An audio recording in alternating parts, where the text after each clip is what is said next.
Good morning सगळ्याला. तर hello नमस्कार, मी निकिता तुम्हा सगळ्यांचं स्वागत करते अजून एका माझ्या नवीन व्हिडिओमध्ये. तर आज आहे वटपौर्णिमा. तर मी राहते चेन्नईमध्ये.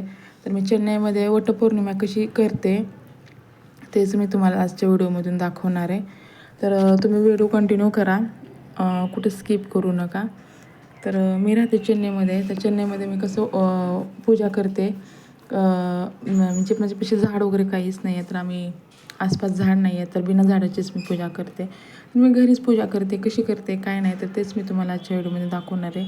तर व्हिडिओ शेवटपर्यंत नक्की पहा. आणि चला, तर नवीन असेल माझ्या चॅनलवर तर सबस्क्राईब केल्याशिवाय अजिबात जाऊ नका. माझी चेन्नईमधले व्हिडिओ तुम्हाला पाहायला आवडतील का हे पण मला कमेंटमध्ये नक्की सांगा.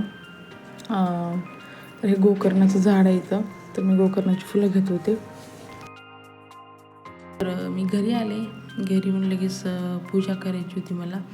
तर पूजा केली आणि इकडं अंशिकाचं पाठीमागं चाललंयच म्हणजे केस ही काय काय वडायचं त्याचं. तर मी घरी आले, पूजा केलं. तर ही समोरच्या कॅमेऱ्याने शूट केलं आहे. तर असं वाटतं की ह्या डाव्या हातानंच मी फुलं देवापाशी ठेवते, तर तसं नाही आहे. तर फुलं समोरच्या कॅमेऱ्याने शूट करते तर तसं डावा हात दिसतो, ते माझा उजवा हात आहे.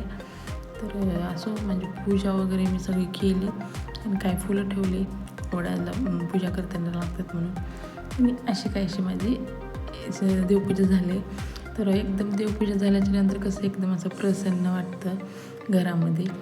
तर माझी काय देवपूजा झाली. तर आता माझं सगळं काम झालं आता आणि कपडे पण राहिले होते थोडेसे. आता मला कपडे वाळू घालायला जायचं आहे. ऊन आहे बाबा, सकाळचे 10 वाजले तरी एवढं ऊन आहे. तर माझी देवपूजा वगैरे सगळं झालं होतं. तर मला लगेच कपडे पण धुवून घेते. थोडासा वेळ होता वडाची पूजा करण्यासाठी. मला आधी कपडे धुवून घेते. आणि सकाळचे 10 वाजले तर एवढं भयंकर ऊन आहे. तर मी पलीकडले ते कपडे वाळू घातलेले ते सगळे सुकलेत कपडे, ते एवढं ऊन आहे. आणि काय सांगायचंच नाही उन्हाचं तर काही डोळ्याला सुद्धा दिसत नाही की मी कुठं कपडे वाळू घालेले ते. तर असो, चला कपडे तर वगैरे वाळत घालायचे होते, घातले.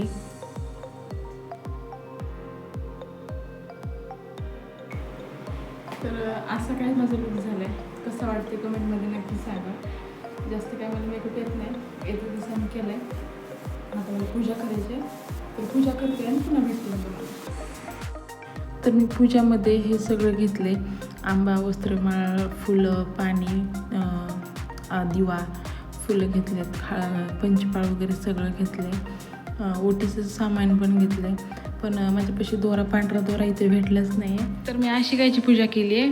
तर मला अंशिकाचे कलर आहेत वाटलं मला, पण ते मला सापडलेच नाहीत. शोधले मी पण तरी पण मी असा काहीसा जुगाड केला. आणि तो वस्त्रमाळ मी अशी लावली, ती दोरा बसतच नव्हता.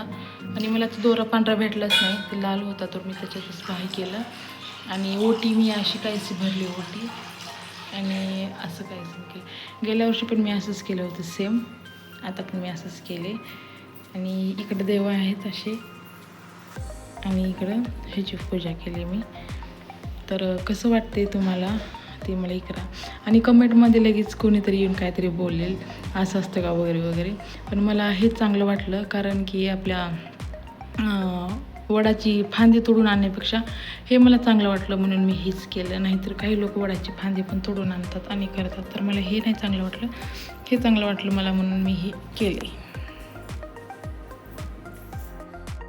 तर मी लगेच इकडं निवेदाचं पण करायला घेतले होते. आणि पूजा करतानाचं माझा 1-2 व्हिडिओ पण झालेच नाही आहेत. मला वाटलं की सुरूच केलेत व्हिडिओ मी, पण ते व्हिडिओ झालेच नाहीत. मी सुरू केले होते नाही केले होते मला पण माहिती नाही, पण ते व्हिडिओ काही झाले नाहीत. आणि ते व्हिडिओ मी एडिट करताना बघितले, पण ते झालेच नाही आहेत. पण असो, मी इकडं लगेच चपाती पण करायला घेतली होती आणि नैवेद्य पण दाखवायचं होतं देवाला. आणि मी इकडं नैवेद्य पण तयार करून ठेवला आणि लगेच नैवेद्य पण दाखवायला घेतला होता मी. म्हणजे की देवाला पण सेपरेट केला होता आणि जी मी पूजा केली होती ना त्या पूजेसाठी पण मी सेपरेट नैवेद्य केला होता. आणि अशी माझी वडाची पूजा झाली होती. आणि सगळं झालं माझं आवरून आणि मग लगेच मी भांडे वगैरे घासले होते ते लगेच लावायला घेतले होते, जे की पुन्हा पुन्हा नाही होत म्हणून थोडा वेळ बसून लगेच मी कामाला लागले होते. तर असो, आणि लगेच मी पुसून पण घेतले सगळं, जे की पिठाचं वगैरे सगळीकडे उरलेलं असतं, तर म्हणून मी ती पुसून घेतले लगेच. अंशिका पण झोपली होती, तर मी लगेच सगळं कामं पण आवरायला घेतले होते आणि थोडेसे काय भांडे पण होते, तर ते पण मी लगेच घासायला घेतले होते. तर चेन्नईमध्ये असं कुठलं आपलं महाराष्ट्रवाले जर कोणी असले असते तर चांगलं वाटलं असतं. म्हणजे कसं कोणी शेजारी असलं तर एकाला दोघीजण म्हणून कुठं पण जाऊन पूजा करून येतं, झाड वगैरे जिथं असेल तिथं. आणि इथं एकटे असल्यानंतर ना माझ्या आजूबाजूला कोणीच आपल्या महाराष्ट्राचं नाही आहे, तर मी इथे एकटीच आहे, म्हणून मी घरीच पूजा करते सहसा. आणि मी इथं बघितले आसपास झाड वगैरे आहे का वडाचं, तरी नव्हतं. म्हणलं चला आता घरीच पूजा केल्याशिवाय पर्याय नाही आहे. आणि मी गेल्या वर्षी पण मी घरीच पूजा केली होती. तर मला तर वाटतं आपला भाव महत्त्वाचा, जे की आपण झाडापाशीच पूजा करावी असं कुठं लिहिलंच नाही आहे. तर मला असं वाटलं म्हणून मी केली घरीच पूजा. तर माझा व्हिडिओ तुम्हाला कसा वाटला कमेंटमध्ये नक्की सांगा. लाईक करा, शेअर करा, कमेंट करा आणि सबस्क्राईब करायला अजिबात विसरू नका. भेटू अशाच नवीन व्हिडिओमध्ये. बाय.